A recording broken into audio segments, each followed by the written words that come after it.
নমস্কার বন্ধুরা, কাকুলির রান্নাঘরে তোমাদের স্বাগত। আজ আমি বানাবো বাংলাদেশি নিয়মে 4 রকমের ভর্তা।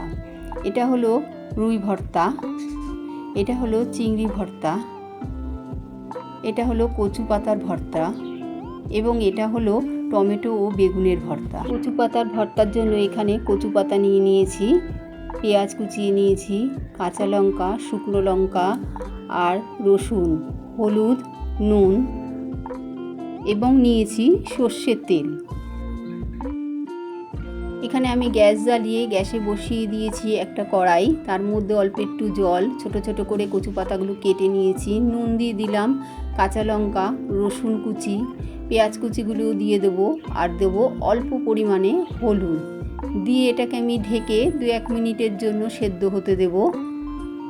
হলুদটা অল্পই দেব। এবার আমি ঢেকে 2-1 মিনিটের জন্য সেদ্ধ হতে দেব। 2-4 মিনিট পর ঢাকনাটা তুলে দিলাম, সমস্ত উপকরণগুলো সেদ্ধ হয়ে গেছে। এবার আমি এগুলোকে নামিয়ে রেখে দেবো। একটু নাড়াচাড়া করে যেইটুখানি জল আছে সব শুকিয়ে নিলাম, নিয়ে এটাকে আমি একটা প্লেটের মধ্যে নামিয়ে রেখে দেবো।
এবার শুকনো লঙ্কা আর পেঁয়াজ ভাজাটাকে আমি এই কচু পাতার যে ভর্তাটা হয়েছে তার মধ্যে ভালোভাবে মেখে নিলাম। লাস্টে আমি একটু লেবু রস দিয়ে দিলাম, এর স্বাদটা আরও বেড়ে যাবে। এইভাবেই সহজ নিয়মে আমি কচু পাতার ভর্তাটা রেডি করে ফেললাম।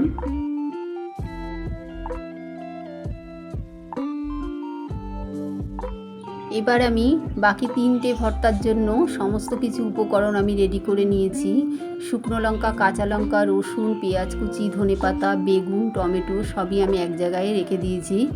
চিংড়ি মাছ আর রুই মাছকে আমি নুন হলুদ মাখিয়ে রেখেছি, ওখানে রসুন বাটা আর আদা বাটা রয়েছে। কড়াইয়ে আমি তেল দিয়ে দিলাম, তেলটা গরম হয়ে যাওয়ার পরে আমি রুই মাছগুলোকে ভেজে নেব। রুই মাছগুলোকে কিন্তু বেশি ভাজবো না, হালকা হালকা করে একটু ভেজে নেব। ভাজাটা আমার হয়ে গেছে, এবার আমি এটাকে তুলে একটা প্লেটের মধ্যে রেখে দিচ্ছি। এবার ওই তেলের মধ্যেই আমি চিংড়ি মাছগুলোকে ঝেড়ে দিলাম। চিংড়ি মাছগুলোকেও একটু নাড়াচাড়া দিয়ে ভালো করে ভেজে আমি তুলে ফেলবো। ভাজাটা আমার হয়ে গেছে, এবার আমি তুলে একটা প্লেটের মধ্যে রেখে দিচ্ছি।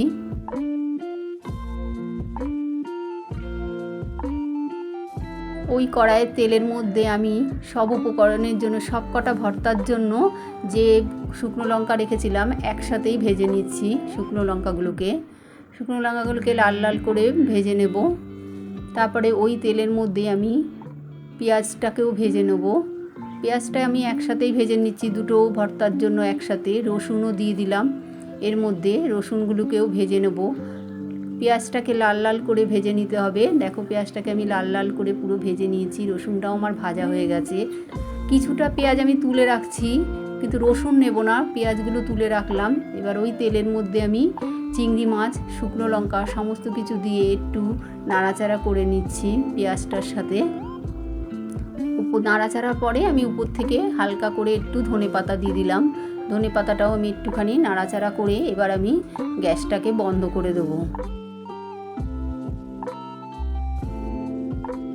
এবার এইটিকে আমি একটা প্লেটের মধ্যে তুলে রাখছি। এটা ঠান্ডা হয়ে গেলে তারপরে আমি এটা একটা মিক্সির মধ্যে দিয়ে এটা পেস্ট করে নেব। দেখো একটা মিক্সির মধ্যে ঠান্ডা হয়ে গেছে, মিক্সির মধ্যে দিয়ে আমি এটাকে পেস্ট করে নিচ্ছি। এটার মধ্যে কিন্তু কোনো জল মেশানো যাবে না, এরকম শুকনো শুকনোই পেস্ট করতে হবে। এটা পেস্ট করার পরে চিংড়ি মাছের ভর্তাটা এরকম দেখতে হয়েছে, কত সুন্দর দেখতে লাগছে দেখো চিংড়ি মাছের ভর্তাটা। এরপরে চলে আসবো রুই মাছের ভর্তা। রুই মাছের কাঁটাগুলো আমি সব বেছে ফেলে দেবো আগে, সব কাঁটাগুলো, নালে কাঁটাগুলো মুখে পড়লে ভালো লাগবে না। কাঁটাগুলো আমি বেছে বেছে ফেলে দিচ্ছি। ফেলে দিয়ে দুটো মাছকেই আমি একবারে গুঁড়ো করে নিয়েছি। এদিকে পেঁয়াজ আর শুকনো লঙ্কাটাকে ভালোভাবে একটুখানি নুন দিয়ে চেপে ভালোভাবে ভেঙে নেব। পেঁয়াজের সাথে ভালোভাবে মিশিয়ে নিয়ে তারপরে আমি পুরো মাছটার সাথে একসাথে মেখে ফেলবো। এটার মধ্যে যেহেতু রসুন নেই, রসুনটা আমি আলাদা দেব। দেখো মাখাটা আমার পুরো রেডি হয়ে গেছে, একসাথে আমি মেখে নিয়েছি, মাখাটা পুরো রেডি হয়ে গেছে। এবার আমি কড়াইয়ের মধ্যে অল্প একটু তেল দিয়েছি। এবার আমি এর মধ্যে দিয়ে দেবো আদা রসুন বাটাটা, দিয়ে একটু নাড়াচাড়া করে নেবো, একটু ভাজা ভাজা মতন করে নিয়ে তার মধ্যে দিয়ে দেবো রুই মাছের যে ভর্তাটা করে রেখেছিলাম ওটা দিয়ে একটু ভালোভাবে নাড়াচাড়া করে আমি নামিয়ে নেব।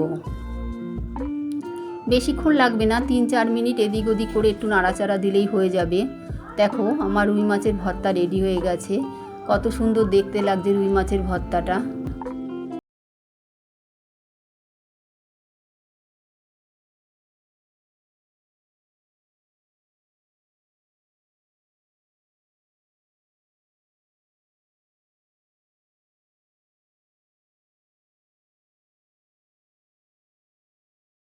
এবার আমি চলে আসি বেগুন আর টমেটোমের ভর্তা। এবার বেগুনটাকে ছুরি দিয়ে এরমভাবে আমি একটু লম্বা লম্বা করে কেটে নেব। ওর ফাঁকে ফাঁকে আমি কাঁচা লঙ্কা রসুনগুলোকে ঢুকিয়ে দেবো। দেখো এইভাবে কাঁচা লঙ্কা আর রসুনগুলোকে আমি ফাঁকা করে করে ঢুকিয়ে দিচ্ছি। দুটো কাঁচা লঙ্কা দিয়েছি আর এখানে আমি দুখানা রসুন আমি এরমভাবে ফাঁকা করে ঢুকিয়ে দিয়েছি। দুটো বেগুনি আমি একইভাবে করে নেব। করে নেওয়ার পরের গায়ে আমি হালকা করে একটু সর্ষে তেল মাখিয়ে নিলাম। টমেটোটার মধ্যেও আমি সর্ষে তেল মাখিয়ে নিয়েছি। এবার আমি একটা রুটি ছেঁকনি দিয়ে গ্যাসের উপরে এগুলোকে এরমভাবে পুড়িয়ে নেব। টমেটোটাও পাশে দিয়ে দেবো, একসাথে দুটো বেগুন টমেটো আমি ভালোভাবে পুড়িয়ে নেব। এপাশ ওপাশ করে পুড়িয়ে নিয়েছি, পুরো পোড়ানোটাই আমার হয়ে গেছে। আমি একটা ছুরির সাহায্যে একটু দেখে নিলাম, নরম হয়ে গেছে। এবার বেগুনটাকে আমি একটু ঠান্ডা করে তারপরে এই পোড়ানো জিনিসগুলোকে সব ফেলে দিয়ে পরিষ্কার করে ধুয়ে নিয়েছি। নিয়ে বেগুনটাকে আমি ছাড়িয়ে নেব। এবার যে যতটা ঝাল খায় সেই হিসাবে লঙ্কা দেবে। বেগুনটা টমেটোটা আমি একসাথে মিশিয়ে নিয়ে তার উপর দিয়ে একটু সর্ষে তেল ফেলে দিলাম। আর এদিকে একটু নুন দিয়ে কাঁচা লঙ্কা টমেটো, কাঁচা লঙ্কা শুকনো লঙ্কা পেঁয়াজ রসুন সমস্ত কিছু জিনিসগুলোকে আমি একসাথে মেখে নেব। রসুনগুলো তো নরম হয়ে গেছে, ধনেপাতাটাও একসাথে মিশিয়ে নিলাম। মিশিয়ে নিয়ে বেগুনটাও আমি একসাথে মেখে নিলাম। সমস্ত কিছু মেখে নিয়ে রেডি হয়ে গেল আমার বেগুনের ভর্তা। খুবই অল্প সময়ের মধ্যে 4 রকমের ভর্তা রেডি হয়ে গেল। খেতেও খুব সুস্বাদু, ভাতের সাথে তো খুবই ভালো লাগে। একবার তোমরা বাড়িতে বানিয়ে দেখবে। ভিডিওটা যদি তোমাদের ভালো লেগে থাকে তবে লাইক শেয়ার কমেন্ট করে দিও এবং সাবস্ক্রাইব করতে ভুলবে না।